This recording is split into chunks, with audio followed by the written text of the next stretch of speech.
ഏത് സഭയിലാ മെമ്പർഷിപ്പ് എന്നതിന്റെ അടിസ്ഥാനത്തിലല്ല, ആ യേശുവിലേക്കുള്ള ഇൻവിറ്റേഷൻ ആണ്.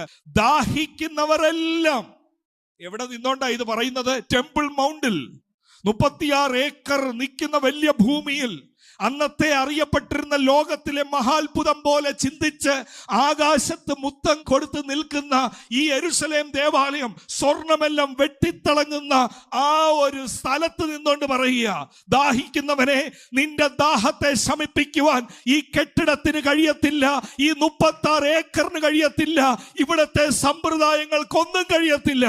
ദാഹിക്കുന്നവൻ എന്റെ അടുക്കൽ വന്ന് കുടിക്കട്ടെ എന്ന് യേശു വിളിച്ചു പറയുകയാണ്.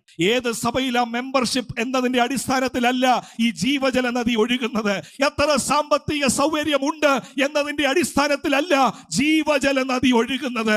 ആരെയൊക്കെ കേന്ദ്രത്തിൽ അറിയാം എന്നതിന്റെ അടിസ്ഥാനത്തിലല്ല അഭിഷേകത്തിന്റെ നദി ഒരുവനിൽ ഒഴുകുന്നത്.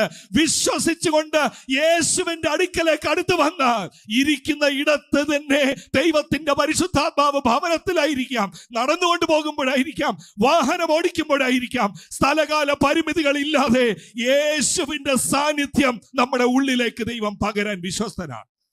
ഈ അന്ത്യകാലത്ത് ജീവിപ്പാനായി എന്നെ ആത്മസാന്നിധ്യത്താൽ നിറയ്ക്കണമേ എന്ന് പ്രാർത്ഥിച്ചാൽ ഈ വാക്യങ്ങൾ നമ്മുടെ ജീവിതത്തിൽ ദൈവം നിവർത്തിയാക്കുന്ന ദിവസങ്ങളാകും.